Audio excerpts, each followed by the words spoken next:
रोजगारी के साधन है, मजदूरी करते हैं, सवेरे करते हैं, शाम को करते हैं, सारा दिन घूमते रहते हैं। जब 500 रुपये लाते हैं, बच्चों का भरपेट करते हैं, और वो भी 30 दिन नहीं मिलता, कहीं 8 दिन मिल गया, कहीं 10 दिन मिल गया, और जैसा मिला वैसे ही सो जाते हैं। भूखे प्यासे लोग इस देश में, क्या इनको चुनाव लड़ने का राइट नहीं है, जबकि संविधान ने सबको चुनाव लड़ने का राइट दिया हुआ है। इसलिए पीपल्स पार्टी ऑफ इंडिया पूर्ण रूप से संविधान को लागू करने के लिए आपके बीच में मैदान में आई है।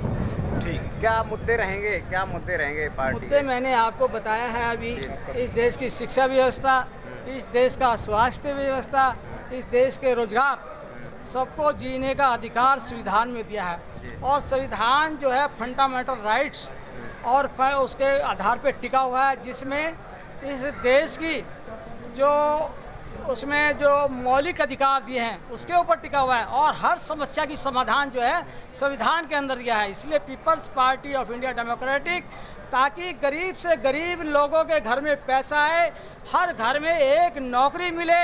जो एम्प्लॉयमेंट एक्सचेंज पूरे देश में कांग्रेस और बीजेपी ने मिलकर के बंद किया है, उस एम्प्लॉयमेंट एक्सचेंज को खोलने का काम करेंगे। और जहां एम्प्लॉयमेंट एक्सचेंज नहीं है, ज़रूरत है, वहाँ न्यू एम्प्लॉयमेंट एक्सचेंज हम लोग लागू करेंगे। क्या नाम है आपका? मेरा नाम हरिचंद है, और मैं people's party of India democratic का राष्ट्रीय कार्यकारिणी सदस्य आपके बीच में। तो आज यहाँ किस लिए आए हैं? हम लोगों ने आज जो हमारे बीच में मूल निवासी ब्रिजबाला पत्नी मूल निवासी प्रेमचंद जी हैं, उनका नामांकन आज इधर किया है लास्ट डे में। और ये कोसी कला कांवर से हैं, लेकिन पार्टी पूरे हरियाणा में 10 की 10 लोकसभा सीटों से जो है चुनाव लड़ रही है। ये जी सर, इनसे सिर्फ इतना पूछना, आप किसको समर्थक से? आप जो आपने नामांकन किया है, क्या रहेगा आप? जी, रोजगारी, शिक्षा, जी, स्वास्थ्य, रोजगारी, शिक्षा, स्वास्थ्य, सबको दिया। अच्छा, इतने बड़े बड़े लीडर हैं जो बड़े बड़े फॉर्च्यूनर पे चलते हैं, तो कितनी टक्कर रहेगी उनके साथ में आपकी? कहता हम उन्हें हराने का काम करेंगे। हाँ, उन्हें हराने का काम करेंगे। हराने का काम करेंगे। अच्छा सर, जो बड़ी बड़ी पार्टियां जी, हैं, इस देश की जो सामाजिक व्यवस्था है वो जातिवादी व्यवस्था है। ये लोग बकवास करते हैं कि जाति के आधार पर वोट नहीं मांग सकते। क्यों नहीं मांग सकते? जब यहाँ फार्म भरा जाता है मूलचंद शर्मा का, तो लिखता है पंडित मूलचंद शर्मा, तो जाति तो उसने पहले लिख दी ना जी। तो इस जाति आधारित पर इस देश का अपने जाति के नाम, अपने नाम के आगे जाति लगाते हैं, तुमसे कहते हैं कि जातिवादी। इस देश के अंदर जो सामाजिक व्यवस्था है वो जातिवादी व्यवस्था है, जिसमें इस देश में आप चुप रहिए अभी, आपको नहीं मालूम। इस देश में SC, इस देश में ST, इस देश का OBC, इस देश का माइनॉरिटी 92% लोग हैं, और 92% लोगों की वोट का ये लोग गलत इस्तेमाल करते हैं। 10-10 जगह जाकर के संविधान की शपथ लेते हैं, वहाँ सर फोड़ते हैं और संविधान के आधार पर काम नहीं करते। और ये पार्टी पूर्ण रूप से संविधान को लागू करने के लिए आपके बीच में आई है सर। यानी कि जब आप लोग हक मांगते हो तो ये बोलते हैं जातिवादी फैला रहे हो।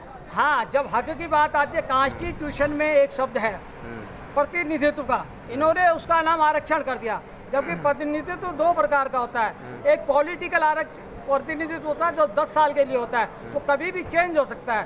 एक जो प्रतिनिधित्व है वो आपका परमानेंट है अनुसूची 9 के अनुसार, और अनुसूची 9 के अनुसार सर्विसेज, इस देश की प्रॉपर्टी, इस देश का स्वास्थ्य, इस देश का एजुकेशन, इस देश की नौकरी, सब में जो है उसको बराबर का अधिकार है। प्लीज सर आप हट जाइए यहाँ से, सबका अधिकार है। तो आप क्यों ज़्यादा बोल रहे हैं? अरे गाड़ी को तो निकल गाड़ी को निकल जाए, खड़ी रहे गाड़ी। आपको क्या एलर्जी हो रही है सर? तो हाँ, एक मिनट,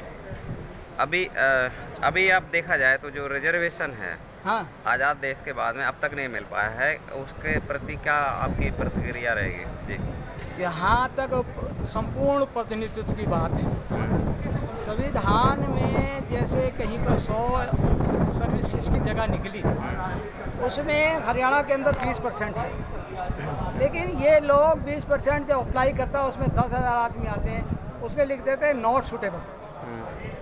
जब नॉट सूटेबल लिखते हैं तो मान लो 20 में से 10 आदमी भरे गए, तो 10 वैकेंसीज एट परमानेंट वो खाली होनी चाहिए। लेकिन ये वो 10 पोस्टों को अपने आदमी से उस संविधान के आर्टिकल में चेंज कर करके उसको भर लेते हैं।